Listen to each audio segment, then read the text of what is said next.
안녕하세요 여러분, 세상돌아보기입니다. 오늘은 23년 8월 16일이고 수요일입니다. 자, 오늘도 정진원 편곡지로 하나 다루겠습니다.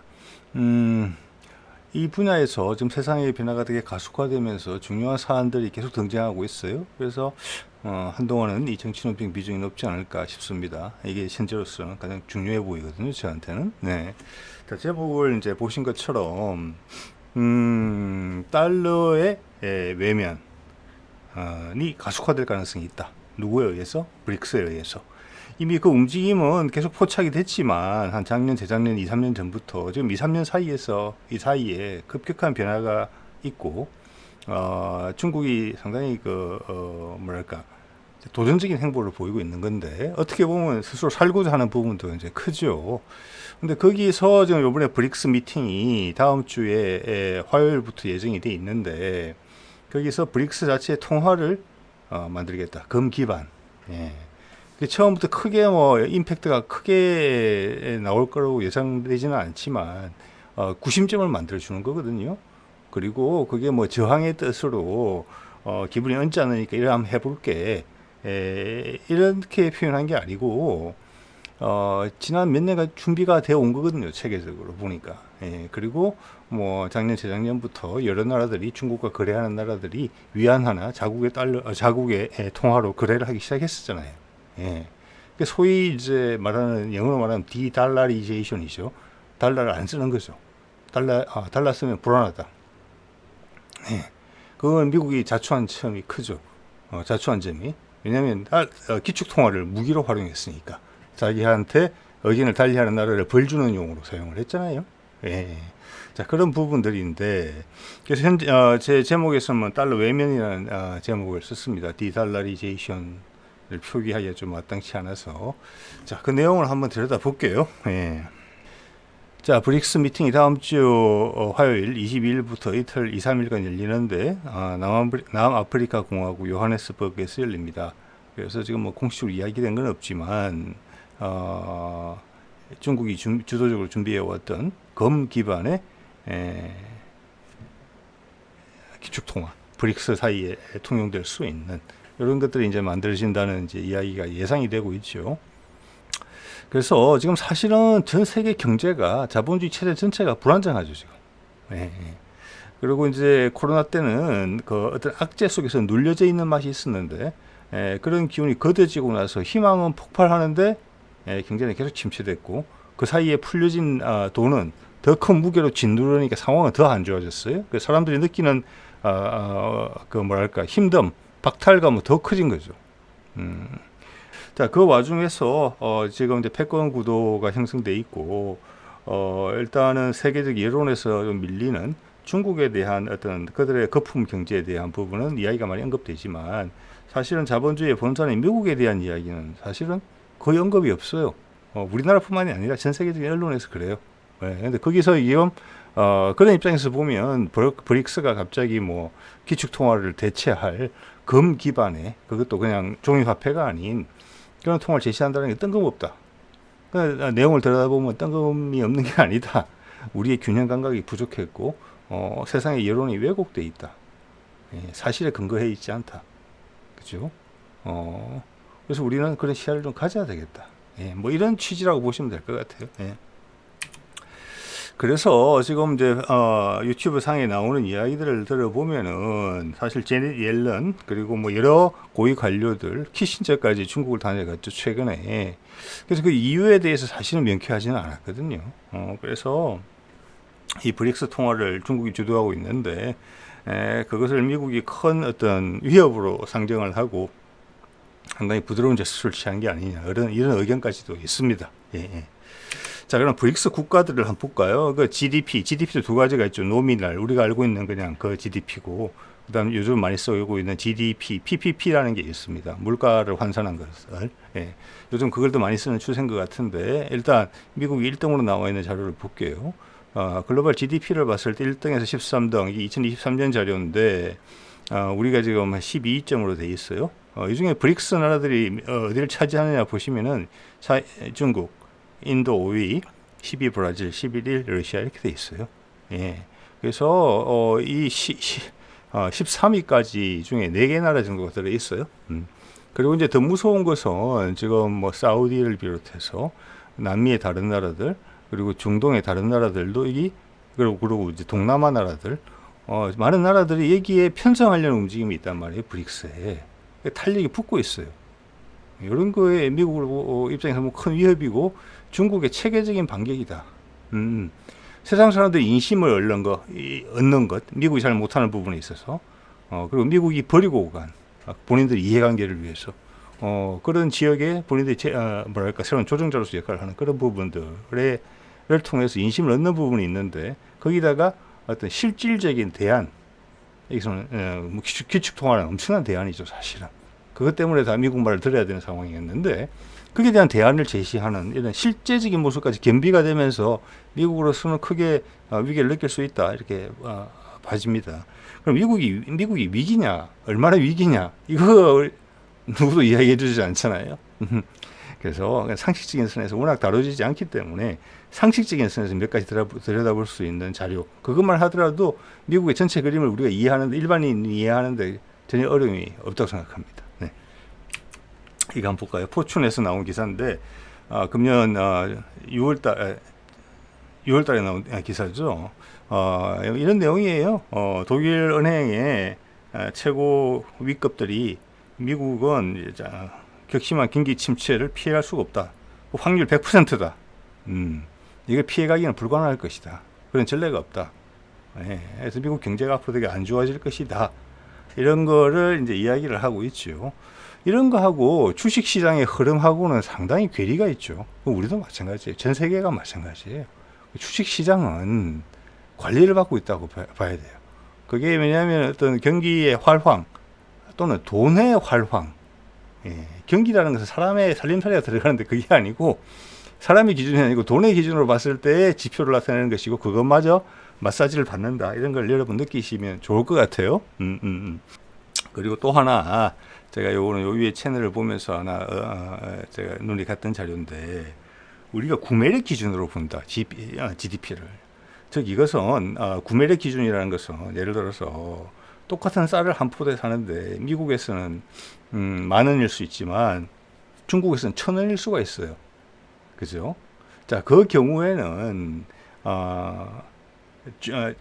미국의 GDP가 10배가 더 많다 하더라도 중국과 같은 것밖에 안 돼요. 그게 구매력 기준의 GDP의 뜻이에요. 실제 생활상이 반영된 거라고 봐야 되겠죠. 그래서 이게 더 선호돼요. 자본의 흐름에 왔다 갔다 하지 않고, 예를 들어서 미국은 탱크 하나를 만드는데 100억이 든다. 중국은 그걸 10억 원에 만들 수 있다. 같은 성능을. 그럼 둘의 구매력은 같은 거예요.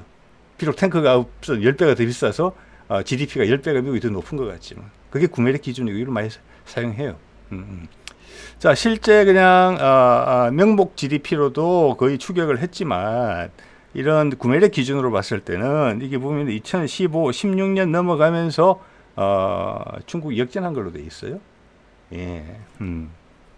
그래서 뭐 이건 IMF 자료고, 그 뒤로 폭이 더 사이가 더 벌어질 것 같다, 이런 이야기가 나오죠. 그래서 여러 가지를 뭐 비교해 봐야 되겠죠. 중국 경제도 당연히 쉽지 않죠. 미국 경제도 당연히 쉽지 않다. 최소한 우리가 그런 이해 정도는 가지고 있어야 될 것 같아요. 네.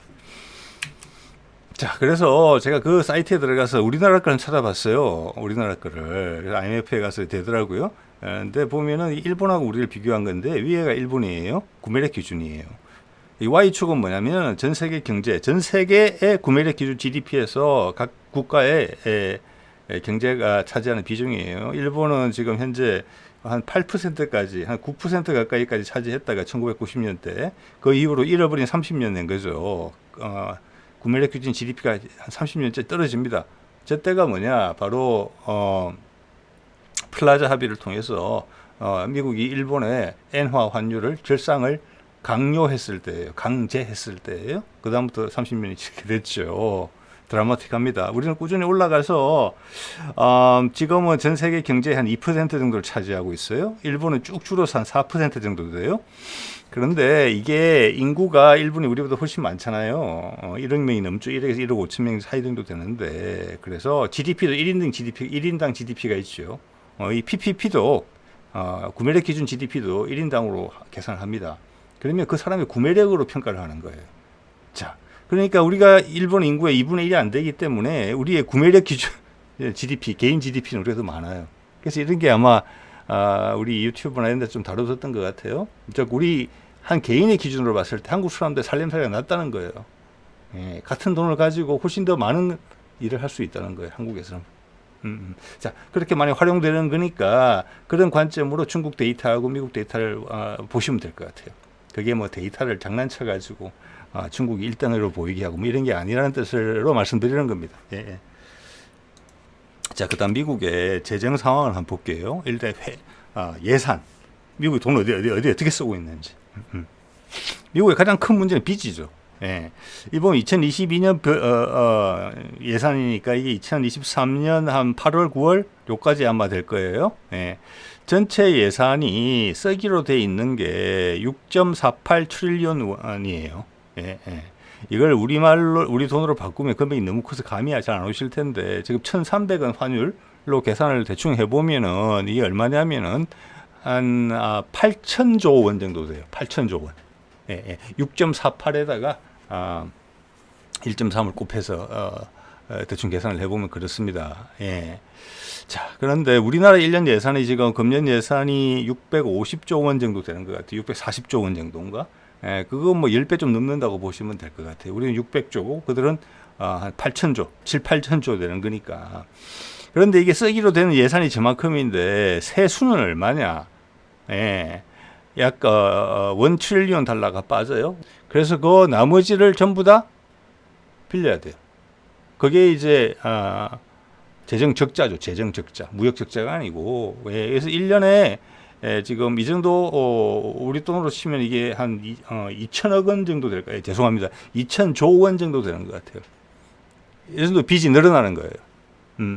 일단 그렇게 생각하시면 될 것 같고, 여기 보면은 돈을 씀씀이를 어디서 가장 많이 쓰느냐. 첫 번째 사회보장 이승책 제일 크죠, 오른쪽에. 그다음 국방비, 세 번째가 의료보험. 네. 의료보험이 엄청나게 많은 돈을 쓰지만 실제 의료 수준은 뭐 우리나라뿐만이 아니라 많은 나라 수준을 못 따라가고 있죠, 지금. 네. 저도 뭐 국방 논평을 통해서 많이 다루지만 그들의 국방비는 거품이 진짜 많습니다. 무기 체계를 확보하는 데 들어가는 예산을 금액을 비교를 해보면 예. 우리는 미국의 10분의 1, 뭐 심지어는 100분의 1만 들이고도 훨씬 더 좋은 무기 체계를 장착하는 경우가 많아요. 그것도 시간을 계획에 맞춰서.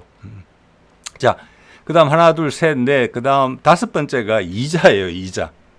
이자를 전체 예산, 이 이자가 뭐냐? 미국 정부가 빌린 돈에 1년마다 내는 이자예요. 예. 그게 이제 5인데 이 비용이 미국 전체 예산의 10% 정도 돼요. 10%. 예, 10% 되는 거니까 이게 얼마냐면은 약 1,000조 원 가량의 돈을 이자로 내는 거예요. 자, 그리고 이거는 미국 한 기관에서 예상을 한 건데 현재 2022, 2023 이때가 10% 좀 못 미치는 수준이죠. 그래서 제가 좀 1,000조 원이라고 말씀을 드렸는데 이걸 지금 뭐 할 때마다 민주당 공화당 싸우면서 의회가 법을 서로 만들어줘서 한 2년간에 걸쳐서 이만큼 빚을 낼 수 있다는 상한선을 계속 올려주고 있어요. 그래서 지금 빚이 급속도로 늘어나고 있거든요. 지금 최근 와서. 특히 2000년 한 중반 그때 금융위기 한번 왔을 때 미국발 그때 이후로 빚을 얻는 속도가 엄청나게 높아졌어요. 그래서 이때 이제 중국이 경제가 바짝 올라오면서 미국 국채를 또 많이 사던 시기이기도 해요. 근데 지금은 많이 팔았죠. 저때 그래서 미국 국채 보유량이 중국 1등이 돼요. 근데 지금은 순위가 내려갔어요. 자, 그래서 향후 지금 같은 식으로 돈을 빌려가게 되면은 그리고 그게 지금 사실 큰 다른 대안은 크게 없어 보이거든요. 그게 이제 어떻게 보면 암울함이라는 단어로 표현될 수 있는 것인데 지금 현재 한 10% 수준에 머물러 있는데 이걸 그냥 지금 추세대로 계속 간다 그러면 기하급수적으로 약간 증가하죠. 2050년 정도 되면은 그냥 세입 대비인데 즉 예산에서 이자로 지출하는 게 현재 10% 조금 못 미치는데 그때 되면 40% 가까이 된다는 거예요. 일 년 예산 짜면은 예를 들어서 우리가 지금 40조 원이다. 금년 예산이 그 정도 될 겁니다. 그 중에서 200조 원을 빚을 갚는 것도 아니고 빚의 이자만 갚는 데 쓴다는 거예요. 이거는 이대로 지속될 수 없는 상황이다라는 거죠. 지금도 엄청나게 많다고 봅니다. 그리고 이 돈은 누가 다 빌려줬습니까? 이웃 일본 같은 경우는 국채를 일본 국민이 많이 사는 걸로 알고 있어요. 대부분이. 그래서 빚의 비중이 엄청나게 높지만 외압에 흔들리는 경우는 없어요. 덜해요. 왜냐? 자국민들이 다 빚을 가지고 있으니까. 예. 그렇지만 미국 같은 경우는 이 대부분의 빚을 누가 내줬느냐? 다른 나라들이 내준 거예요. 다른 나라들이. 자, 여기서 핵심적으로 미국이 돈을 찍어내도 그냥 사주는 거예요. 그리고 자기들의 돈을 주는 거죠. 자기들이 만든 상품을 주는 거죠. 미국한테. 또는 서비스를 주는 거죠. 그거는 이제 미국의 패권적 지위가 있기 때문에 그랬고, 세계에서 중요한 물품을 거래하는데 기축통화이기 때문에 달러가 반드시 있어야 되기 때문에 그렇게 하는 거예요. 예를 들어서 원유 같은 거 사는 건 그렇잖아요. 페트로달러라는 말 여러분 들어보셨을 거예요. 그래서 전 세계적으로 미국 채권을 가장 많이 갖고 있는 나라가 예전에 제가 한번 보여드렸던 슬라이드입니다.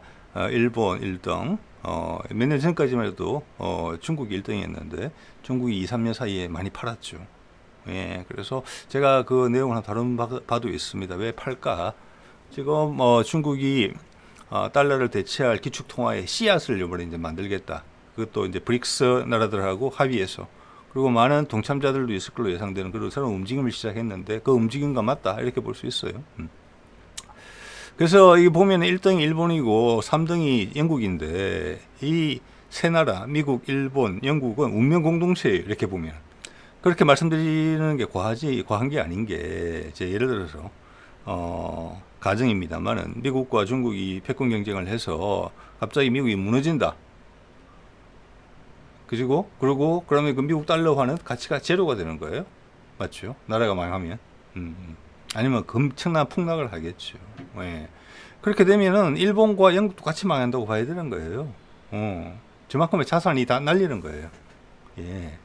돈 떼어가지고 망하는 경우죠. 그렇기 때문에 전 세계의 어떤 정치판에서 이 셋은 한 팀을 항상 움직이는 거예요. 이해관계라는 측면에서도. 우크라이나 전 같은 걸 볼 때도 그렇죠. 예. 자, 그렇게 이해를 하시면 되고, 우리나, 프랑스, 독일 같은 경우에도 거리를 가지고 있어요. 예. 그래서 미국 입장에서는, 이게 사실은 미국과의 친근 관계를 제일 잘 대변하는 부분이라고 봐요. 벨지움이나 룩셈부르크 같은 경우는 다른 특수한 이유가 있어요. 예전 작은 나라들인데, 그 예전에 뭐, 어떤 추정을 말씀드린 바는 있고요. 자, 또 하나 이제 이게 큰 게 이런 거예요. 이게 월스트리트 저널에서 작년도에 나온 기사인데 이게 뭐냐 제목을 번역해 보면은 사우디아라비아가 중국과 원유를 거래하는 데 있어 가지고 달러가 아닌 위안화 결제를 할 것을 고려 중이다 이런 기사예요. 이거 엄청난 거죠. 사우디는 아마 생산량이 아니라 세계 수출에서 보면은 세계 1위일 걸요 아마. 그래서 미국도 본인들이 지금 이제 생산량은 1위예요 사실은. 그러면서 이제 중동에서 발을 뺐는데 그래도 물가 인상 때문에 원유값 같은 거 이제 기름값이 오르니까 협의를 하러 가는 곳은 그런 상황에서 사우디거든요. 예. 근데 아프가니스탄에서 탈출할 때 근처에 있던 정통적인 중동의 우방국들한테 양해를 구하지 않았거든요. 그래서 UAE나 사우디가 상당히 미국한테 실망을 합니다. 신뢰를 잃은 거죠. 그들을 불안하게 했으니까. 이란이나 이스라엘 이런 거에 입장을 조정해 주지 않고 싹 빠져버렸으니까. 이때까지 미국의 힘이 기대고 있었는데 그 자리를 지금 중국이 들어와서 이란하고 사우디를 화해시켜 버렸잖아요. 그래서 현재 사우디도 이 브릭스에 합류할 가능성이 높아요. 그리고 1940년대 이후로 지속되어 왔던 사우디가 달러로 팔겠다. 미국이 안전을 보장해 주는 대신 사우디는 원유를 달러로 거래하겠다라는 원칙이 깨질 판이에요. 여기 한 걸음 더 나가서 시진핑은 사우디한테 사우디가 이렇게 원유 가격을 공시할 때 달러를 빼라 이거예요. 위안으로 표시해달라. 예. 배럴당 10,000위안, 배럴당 20,000위안 이런 식으로 고려 중이라는 거예요. 그것 때문에 미국이 또 지금 급하게 움직이고 있어요. 사우디를 설득해내기 위해서 그렇게는 하지 말라고. 자, 이런 움직임이 이미 러시아 같은 경우는 생션을 걸었죠. 미국 달러 결제 시스템에서 쫓아냈고 미국 내에 있는 아마 러시아 자산들을 다 몰수했을 거예요. 네. 기축통화로 그런 일을 한 건데 그러다 보니까 지금 러시아와 중국 간의 거래는 약 80% 정도가 루블이나 위안으로 이루어지고 있대요. 거기에 지금 동남아로 확산되고 있죠. 인도네시아, 말레이시아, 남아프리카, 죄송합니다. 남아메리카, 그리고 뭐 비중은 크진 않지만 아프리카 나라들, 중동의 다른 나라들까지 올라갈 수 있어요. 그래서 브릭스가 인기가 있다는 겁니다.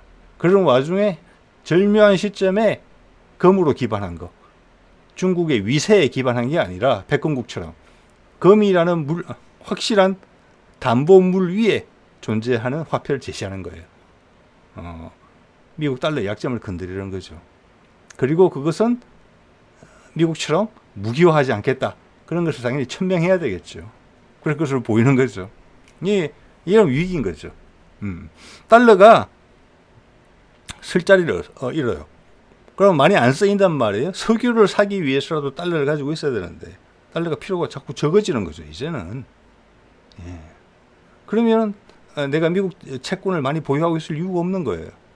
근데 미국의 힘이라는 것은 다 패권의 위치를 이용해서 외국에서 빚을 얻어서 그 힘을 유지하는 그런 시스템으로 지금 정착된 지가 오랜데 그냥 그렇게 체질화된 것인데 미국에 그게 무너질 수 있다는 거예요.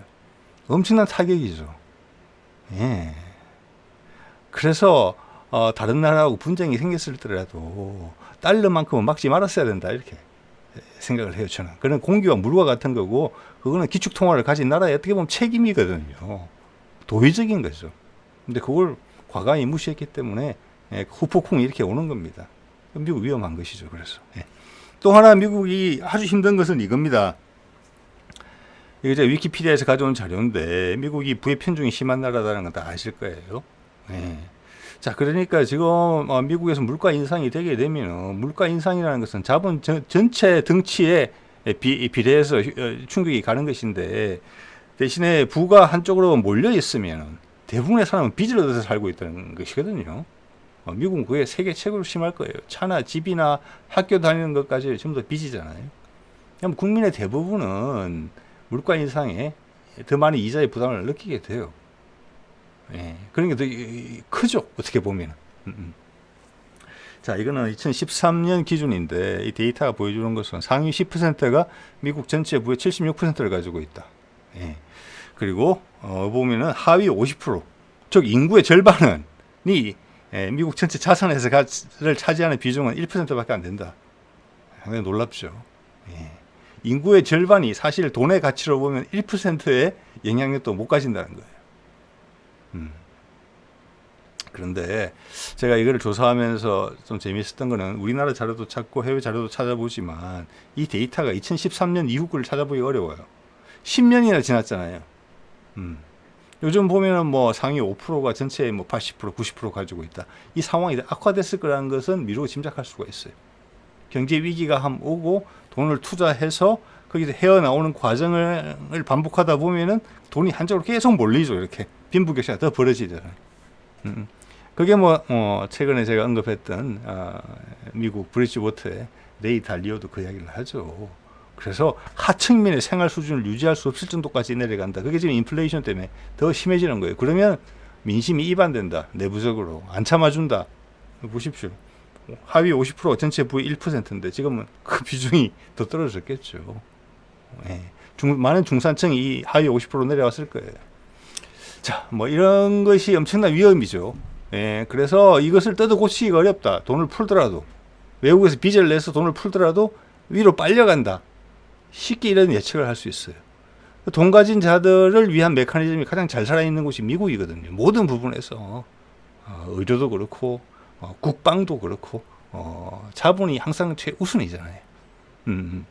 그래서 이런 방향으로 미국이 접어들었다. 이것을 대통령 하나의 재임 기간에 미국 내부의 스스로의 문제를 깨달아서 가진 자의 욕심을 줄여서 거기서 뭘 빼서 못 가진 자들한테 도와줘서 그들을 북돋워서 그들이 다시 사회와 경제의 활력으로 전환시키는 그런 일을 할 수 있겠느냐.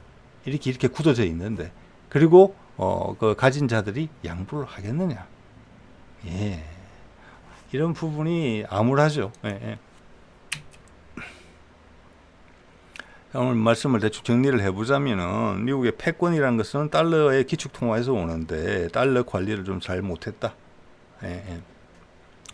미국식으로 이 문제를 해결하려고 하면은, 아까도 말씀드렸지만 이 해법이 체질화됐기 때문에 지금 미국 사람 보고 이성적으로 해라, 도의적으로 해라, 정의에 맞게 해라, 세계의 질서, 세계 세계의 질서를 유지시키는 데 있어서 그렇게 될 수는 없다고 보면 되는, 현실적으로. 예, 예, 예.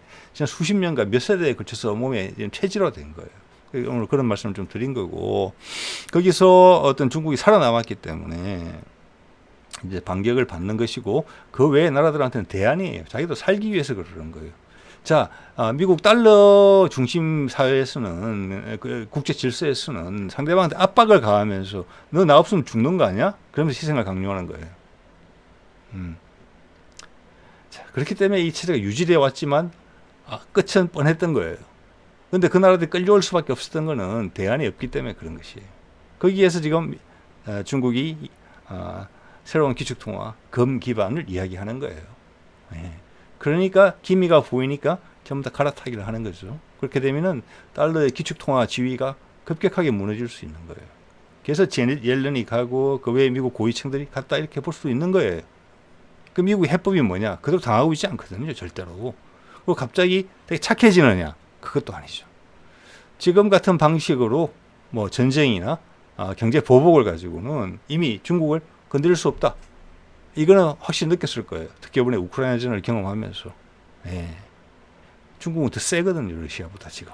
경제적으로도 군사적으로도 가질 거 다 가지고 있잖아요. 그런데 미국이 그럼 그걸 그냥 받아들일 것인가? 예. 그렇지도 않을 것이라는 게 제 생각이에요. 예. 자, 그래서 이게 참 중요해지는 게, 어제도 말씀드린 건데, 23년 8월 18일에 미국 캠프 데이비드에서 바이든이 윤석열과 기시다를 불러놓고 3자 회담을 하기로 해요. 이 시점이 엄청나게 오묘한 거죠. 이게 뭘 대상으로 할 것인가, 이게 궁금한 거예요. 저는 1차적으로 북한에 대한 내용은 아니라고 판단이 들어요. 예.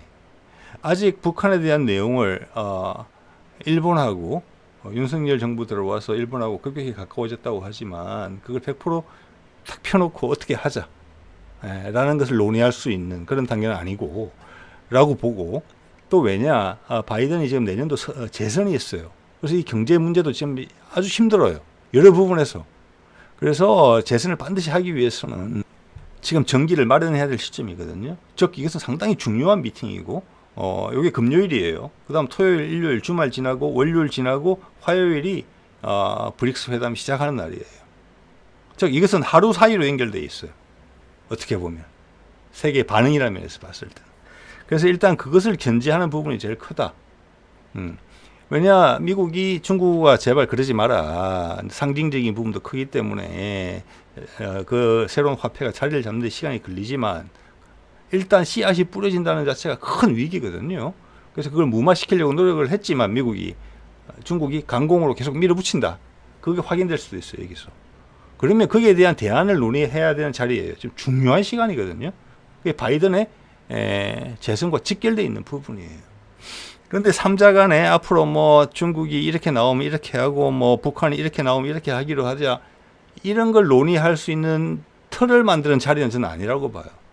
훨씬 실제적으로 가장 큰 위협은 지금 중국이거든요. 브릭스 미팅을 통해서 나오는 힘이거든요. 거기에 확 여러 나라들이 올려탈 수 있어요. 그러면 미국 빠이빠이 이렇게 될 수가 있단 말이에요. 달러 망가지는 건 당연한 것이고. 예.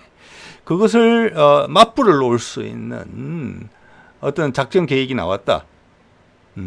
거기에 한국과 일본이 필요하다. 예. 북한 문제를 공세적으로 다룰 거면 내년 선거를 위해서 북한을 손을 댄다 했을 때는 북한의 지금 핵 보유국의 지위를 봤을 때, 그리고 과거 미국이 했던 방식을 봤을 때는 공격적으로 북한한테 하기는 어려워요. 그 위에 러시아가 걸려 있고 이쪽으로 중국이 걸려 있거든요. 예. 북한은 러시아와 패키지가 될 수 있어요. 북한은 러시아를 중국으로부터 떼어낼 수 있는 중요한 지렛대거든요. 예, 그래서 중국과 관련된 부분이다. 이렇게 어느 정도 예상을 해볼 수 있어요. 뚜껑을 열어봐야 되겠죠. 세상 돌아보게 생각은 좀 그렇다는 겁니다. 미국이 이런 쭉 현재 흐름을 봤을 때. 자, 오늘 이 정도 하겠습니다. 네.